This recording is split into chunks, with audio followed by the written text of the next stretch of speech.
नमस्कार, मैं हूं प्रिया। आज है 28 जुलाई। चलिए जानते हैं बिहार की 25 बड़ी खबरों को। बिहार में कोविड-19 प्रभावितों की संख्या 41,000 के पार। बिहार में कोविड-19 प्रभावितों की संख्या लगातार बढ़ती जा रही है। बीते दिन स्वास्थ्य विभाग की तरफ से जारी किए गए 3 दिन के आंकड़ों के अनुसार 26 जुलाई को 812 मामलों की पुष्टि की गई थी। वहीं 25 जुलाई को 1048, साथ ही 24 जुलाई को 332 मामलों की पुष्टि करने के बाद तीनों दिन को मिलाकर 2192 मामलों की पुष्टि की गई है। वहीं बिहार में कुल संक्रमितों की संख्या 41,111 पर पहुंच गई है। अगर हम प्रभावित जिलों की संख्या की बात करें तो अररिया में 30, अरवल में 15, औरंगाबाद में 67, बांका में 27, बेगूसराय में 43, भागलपुर में 37, भोजपुर में 77, बक्सर में 42, दरभंगा में 48, गया में 91, गोपालगंज में 26, जमुई में 25, जहानाबाद में 14, कैमूर में 31, कटिहार में 25, खगड़िया में 18, किशनगंज में 60, लखीसराय में 29, मधेपुरा में 51, मधुबनी में 57, मुंगेर में 22, मुजफ्फरपुर में 53, नालंदा में 87, नवादा में 51, पश्चिम चंपारण में 79, पटना में 553, पूर्वी चंपारण में 46, पूर्णिया में 82, रोहतास में 69, सहरसा में 19, समस्तीपुर में 30, सारण में 63, शेखपुरा में 21, शिवहर में 7, सीतामढ़ी में 19, सिवान में 29, सुपौल में 78, वैशाली में 31। वहीं दूसरी तरफ कोविड-19 से ठीक होने वालों की संख्या में भी लगातार बढ़ोतरी देखी जा रही है। स्वास्थ्य विभाग की तरफ से बीते दिन जारी किए गए शाम 4 बजे तक के अपडेट के अनुसार कुल मिलाकर 27,884 मरीज ठीक हो चुके हैं। पटना एम्स में वैक्सीन के ट्रायल का पहला चरण हुआ सफल। कोविड-19 के बेकाबू हो रहे माहौल के बीच पटना एम्स से राहत भरी खबर सामने आई है। मिली जानकारी के अनुसार भारत बायोटेक की कोविड-19 वैक्सीन का पहला चरण सफलतापूर्वक पूरा हो गया है। वैक्सीन लाने वालों की स्वास्थ्य समीक्षा के बाद डॉक्टर सीएम सिंह ने कहा कि पहला चरण सफल रहा, जिसके बाद अब 29 जुलाई को कोवैक्सीन का दूसरा डोज दिया जाएगा। दूसरे डोज देने के बाद 2 सप्ताह फिर से इनके स्वास्थ्य की जांच की जाएगी, जिसके बाद कोविड-19 के संभावित वैक्सीन आने की उम्मीद एक बार फिर से जाग गई है।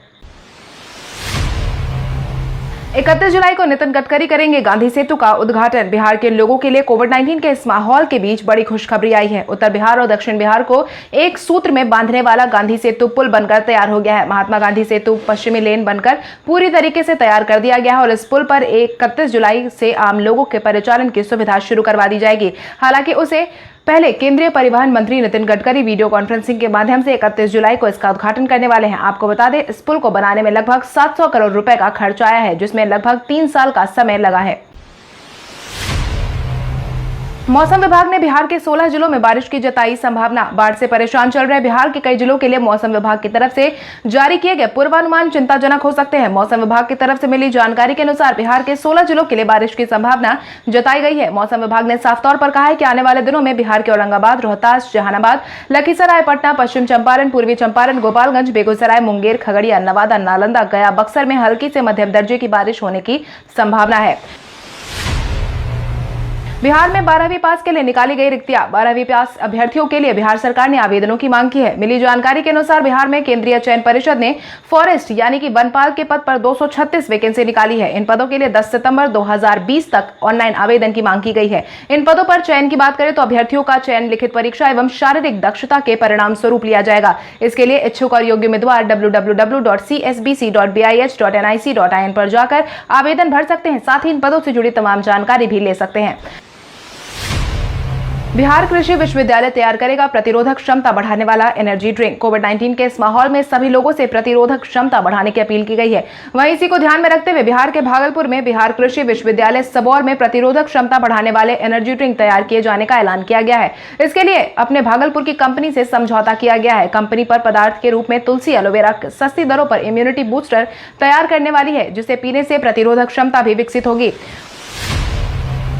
उदय सिंह कुमावत को स्वास्थ्य विभाग के प्रधान सचिव के पद से किया गया बर्खास्त। कोविड-19 के इस माहौल में बढ़ रही परेशानी को ध्यान में रखते हुए सीनियर आईएएस अफसर प्रत्यय अमृत को स्वास्थ्य विभाग की जिम्मेदारी सौंप दी गई है और उदय सिंह कुमावत को सरकार ने पद से हटा दिया है। उनकी जगह प्रत्यय अमृत को स्वास्थ्य विभाग की जिम्मेदारी दे दी गई है। आपको बता दें, बीते शनिवार को कैबिनेट बैठक के दौरान मुख्यमंत्री नीतीश कुमार ने स्वास्थ्य महकमा के अफसरों की जमकर क्लास लगाई थी। हालांकि अभी तक इस बाबत सरकार की तरफ से कोई आधिकारिक बयान जारी नहीं किया गया है।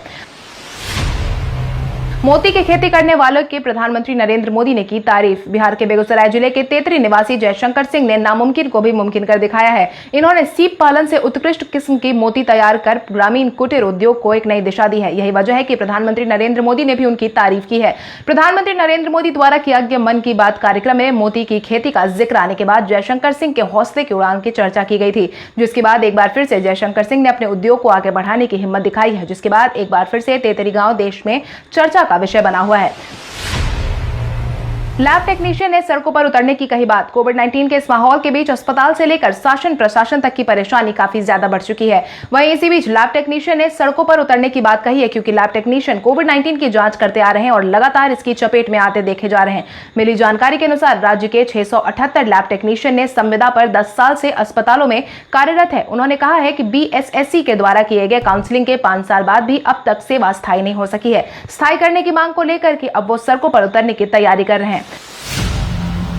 अभिनेता रवि किशन ने राज्यपाल फागू चौहान को लिखा पत्र। भोजपुरी सिनेमा के सुपरस्टार अभिनेता रवि किशन ने बिहार के राज्यपाल फागू चौहान को पत्र लिखा है। इस पत्र के जरिए रवि किशन ने नालंदा खुला विश्वविद्यालय में भोजपुरी भाषा में पढ़ाई की मांग की है। रवि किशन चाहते हैं कि हिंदी की तरह ही भोजपुरी भाषा को भी सिलेबस में शामिल किया जाए। इस पत्र के जरिए रवि किशन ने लिखा है कि भोजपुरी एक अंतर्राष्ट्रीय भाषा है और यह भारत समेत दुनिया के 17 देशों में बहुसंख्यक लोगों के बीच बोली जाती है, इसलिए नालंदा खुला विश्वविद्यालय में इसकी शुरुआत करने की मांग की गई है। बिहार में कोविड-19 और बाढ़ की बढ़ रही समस्या से परेशान है रामविलास पासवान। बिहार में कोविड-19 के बेलगाम बढ़ रहे मामलों के बीच बाढ़ ने भी आम नागरिकों की परेशानी बढ़ा रखी है, जिसको देखते हुए केंद्रीय खाद्य आपूर्ति और उपभोक्ता मामलों के मंत्री रामविलास पासवान ने अपनी चिंता व्यक्त की है। साथ ही राज्य सरकार को 2 टूक नसीहत देते हुए कहा है कि इस वक्त बिहार में कोविड-19 और बाढ़ का कहर जारी है। इस दौरान बिहार के लोगों के लिए राशन की कमी नहीं होने देंगे। इसके साथ ही रामविलास पासवान ने 2-3 महीने का राशन एक साथ दिए जाने की सलाह भी दी है। कोरोना और बाढ़ के बीच सांसद और विधायक हुए लापता। बाढ़ और कोविड-19 परेशानी के बीच सभी सांसद और विधायक अपने अपने क्षेत्र से गायब नजर आ रहे हैं और यही कारण है कि ग्रामीण अब अपने नेताओं को खोज रहे हैं, लेकिन यह नेता कहीं दिखाई नहीं दे रहे हैं, जिसके बाद ग्रामीणों ने उनके लापता होने का पोस्टर लगा दिया है। लापता होने वालों में मुजफ्फरपुर से सांसद अजय निषाद और विधायक बेबी कुमारी का नाम शामिल है। प्रभावितों का कहना है कि स्थानीय विधायक और सांसद एक बार भी उनके क्षेत्र में सूद लेने नहीं आए हैं, लेकिन चुनाव में प्रत्याशी वोट मांगने जरूर आ जाते हैं।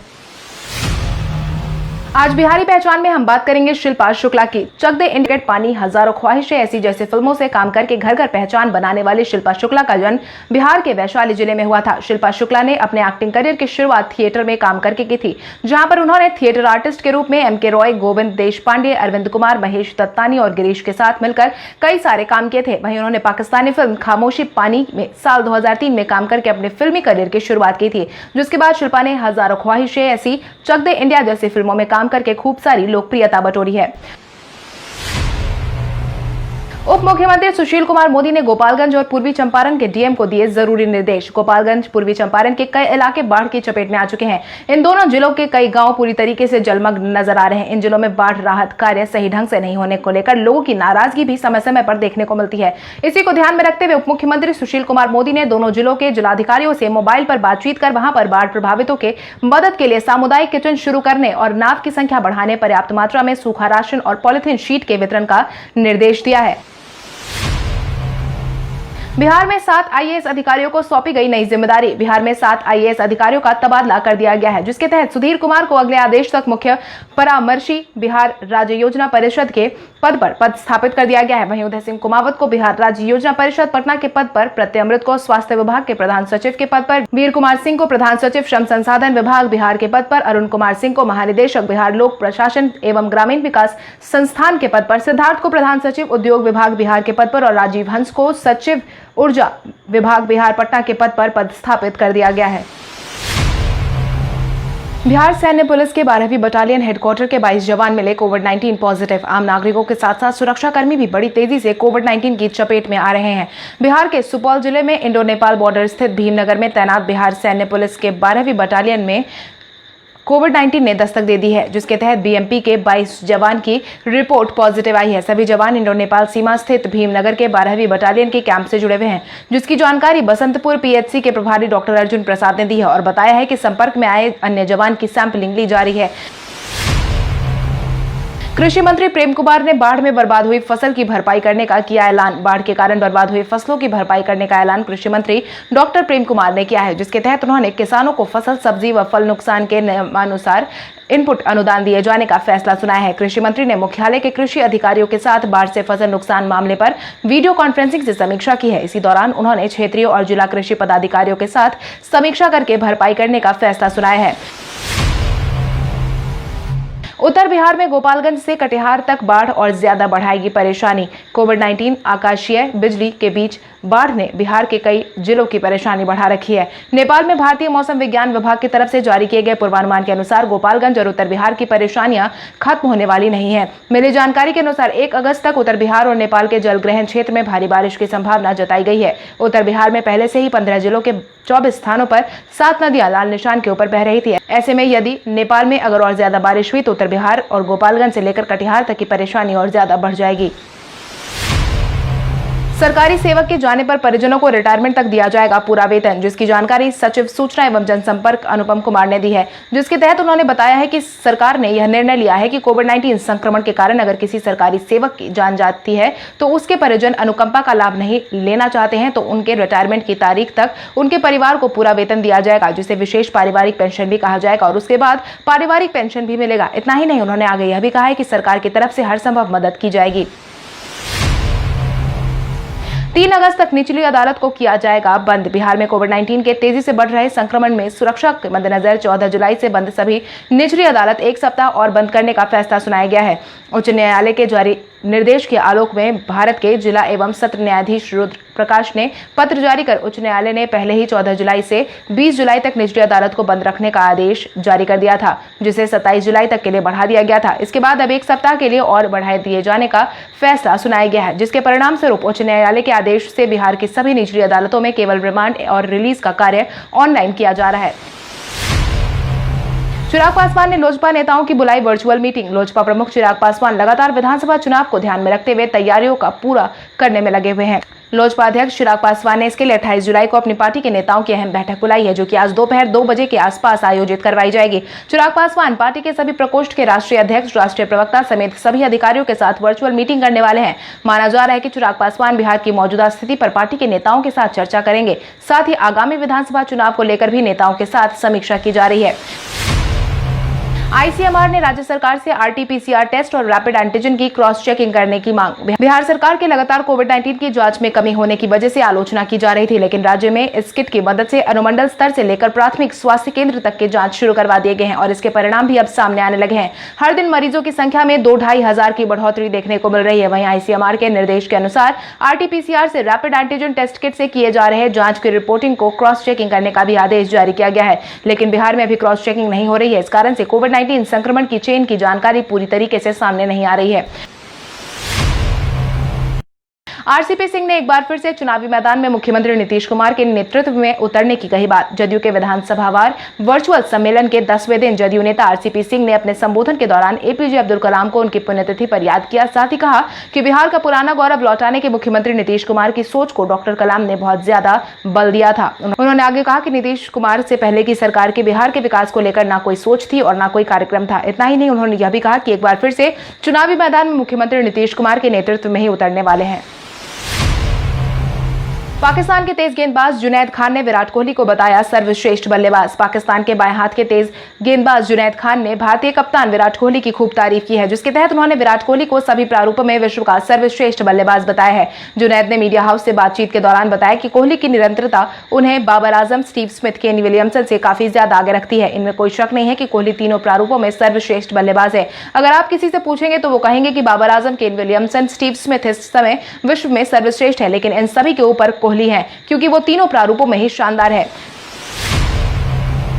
टेलीग्राम ने रोल किए नए फीचर। भारत में इन दिनों प्रोफेशनल की पहली पसंद बन चुके टेलीग्राम ने अपने फीचर में बदलाव किया है। मिली जानकारी के अनुसार टेलीग्राम में 2 GB तक की फाइल ट्रांसफर की जा सकती है। फाइल किसी भी प्रकार की हो सकती है। टेलीग्राम की तरफ से आधिकारिक नोटिफिकेशन में बताया गया है कि मोबाइल ऐप यूजर अपनी प्रोफाइल में वीडियो लगा सकते हैं। डार्क मोड फीचर भी उपलब्ध है। इसके अलावा अनलिमिटेड भी बात कर सकते हैं। एक फाइल का अधिकतम साइज 2 GB हो सकता है। भारत में प्रोफेशनल्स ने इसे व्हाट्सएप के विकल्प के रूप में उपयोग करना शुरू कर दिया है। कल हमारे द्वारा पूछे गए सवाल का जवाब आप में से बहुत सारे यूजर ने हमें कमेंट करके दिया था, उसके लिए आपका बहुत बहुत धन्यवाद। आप में से जिन यूजर का कमेंट हमें अच्छा लगा है उनके नाम है उजाला चौधरी, सुनील सावरिया, प्रवीण कुमार, रमेश कुमार, मनीष मौर्य, संजीत कुमार, सुनील कुमार, भानु कुमार, चमन कुमार राव, बिट्टू कुमार, दीपक मंडल, अनिल प्रसाद, गुड्डू कुमार, अमन सिद्दीकी, दिनेश राय, अनिल कुमार पासवान, सोनू कुमार। इसके अलावा हमारी टीम को और भी लोगों के जवाब अच्छे लगे हैं, मगर समय के अभाव के कारण हम उनका नाम नहीं ले पाए, लेकिन आप हमारे सवालों का जवाब देते रहे। हम कल आपका नाम लेने की पूरी कोशिश करेंगे। तो चलिए बढ़ते हैं आज के सवाल की ओर। आज का सवाल कुछ इस प्रकार है, आपके अनुसार नालंदा खुला विश्वविद्यालय में भोजपुरी भाषा की पढ़ाई